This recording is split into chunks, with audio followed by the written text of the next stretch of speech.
कक्षा 9वीं का electronics and hardware का पेपर का सॉल्यूशन है। का प्रश्न क्रमांक 5 से आगे है, क्योंकि 4 तक के दो अगली वीडियो में हमने बता दिए थे, उससे आगे बताते हैं। प्रश्न नंबर पहले 5वां देखो। प्रश्न है सकारात्मक सोच के महत्व को समझाइए। तो इसका उत्तर है सकारात्मक सोच के महत्व को समझाइए। इसका उत्तर है सकारात्मक सोच से व्यक्ति की सकारात्मक ऊर्जा बढ़ती है, वह अपने कार्य में सकारात्मक सोच से सफल होता है।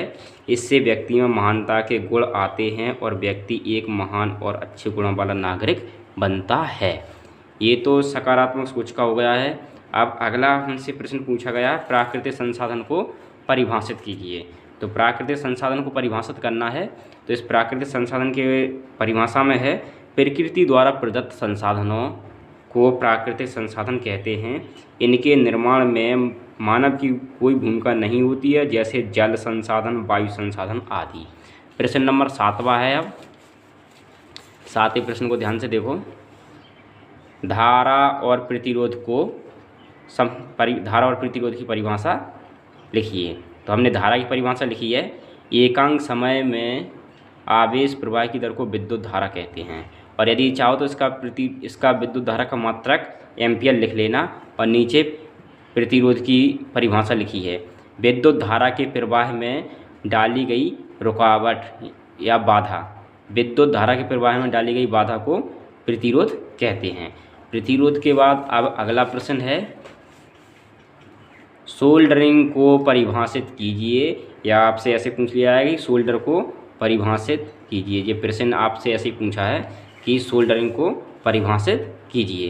तो इसका उत्तर है, टूटे हुए तारों को जोड़ने के लिए सोल्डर का उपयोग किया जाता है और तारों पर टांका लगाया जाता है। इसकी हम कहते हैं सोल्डरिंग हैं। प्रश्न नंबर है 9, बिजली का क्या है।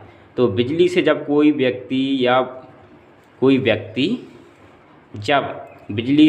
जब भूसंपर्क और बिजली के संपर्क में आता है तब तीव्र झटका लगता है, जिससे व्यक्ति या प्राणी की मृत्यु भी हो सकती है। इसको हम कहते हैं झटका लगता है, इसी को कहते हैं बिजली का खतरा। आप चाहो तो ये क्वेश्चन भी देख सकते हो। ये क्वेश्चन है, देखो क्रम से। ये 9वां क्वेश्चन है, सबसे नीचे बिजली का खतरा क्या है। इसके बाद 10वां है, कंप्यूटर को संक्षिप्त में समझाइए। देखो 5 नंबर का क्वेश्चन है, संक्षिप्त में कहा तो कम से कम 1-1.5 पेज भरना पड़ेगा। तो इसके लिए हम क्या करेंगे, कंप्यूटर की हमने परिभाषा लिखी है, जितना बन सकी हमने लिखा है, कंप्यूटर को संक्षिप्त में समझाइए। प्रश्न है, उत्तर में लिखा है, कंप्यूटर अंग्रेजी शब्द कंप्यूट से बना है, जिसका अर्थ है गणना करना। हिंदी में कंप्यूटर को संगणक कहते हैं। कंप्यूटर एक गणना करने वाला यंत्र है।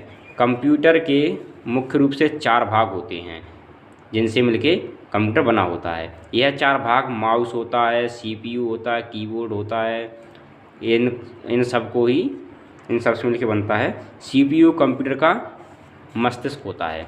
जो CPU होता है, देखो यहाँ पे ध्यान से, CPU कंप्यूटर का मस्तिष्क होता है, जिसमें सारी गणनाएं होती हैं।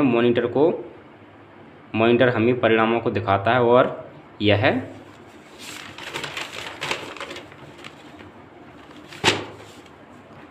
टीवी जैसी इसकी टीवी जैसी स्क्रीन होती है। कंप्यूटर को माउस की सहायता से चलाया जाता है और माउस से कंप्यूटर को कमांड दिए जाते हैं। कीबोर्ड एक इनपुट डिवाइस है, जिसकी सहायता से कंप्यूटर को इनपुट प्रदान किया जाता है। कंप्यूटर की पूरी दुनिया में 5 पीढ़ियां विकसित हुई हैं। वर्तमान में 5वीं पीढ़ी के कंप्यूटर हैं। इन कंप्यूटरों की क्षमता और कार्यशीलता उत्तम है। कंप्यूटर बिजली से चलने वाले एक इलेक्ट्रॉनिक यंत्र है। इसके बाद फिर हमने अगला क्वेश्चन लिखा है, वो क्वेश्चन भी आप देखो। उद्यमशीलता की विशेषताएं लिखिए। क्वेश्चन है, उद्यमशीलता की विशेषताएं लिखिए। तो उत्तर में हमने लिखा है, देख लो, पूरा का पूरा देख लो। चाहो तो स्क्रीनशॉट लेकर आप अलग से भी लिख सकते हो। 5 विशेषताएं लिखिए, क्योंकि ये क्वेश्चन भी 5 नंबर का है। उद्यमशीलता की विशेषताएं निम्नलिखित हैं। पहला है कार्य को समय पर संपन्न करना। दूसरा है कार्य में क्षमता और कार्यकुशलता का बढ़ना। तीसरा है उद्यमशीलता से व्यक्ति का समय का महत्व का पता चलता है। उद्यमशीलता औद्योगिक उत्पादन के लिए आवश्यक होता है और उद्यमशीलता से तकनीकी में सुधार और विकास होता है। अगला क्वेश्चन है क्वेश्चन नंबर 12। 12 क्वेश्चन है। 12वां क्वेश्चन है संचार क्या है।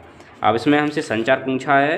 एक क्वेश्चन देखो, इसमें ये लिखा है क्वेश्चन नंबर 12, संचार क्या है, लिखित और मौखिक संचार को समझाइए या परिभाषित कीजिए।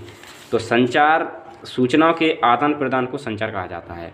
जो सूचना होती हैं उसी के आदान प्रदान को संचार कहा जाता है। संचार 2 प्रकार का होता है। नंबर 1 पे लिखित संचार, दूसरे पे मौखिक संचार। लिखित संचार क्या होता है?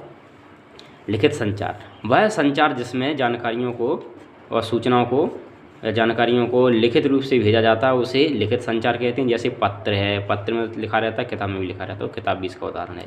फिर है मौखिक संचार, वह संचार जिसमें एक या अनेक व्यक्ति प्रत्यक्ष रूप से सूचनाओं को उपलब्ध कराते हैं और प्रत्यक्ष बात द्वारा बताते हैं, उसे मौखिक संचार कहते हैं, जैसे बातचीत आदि।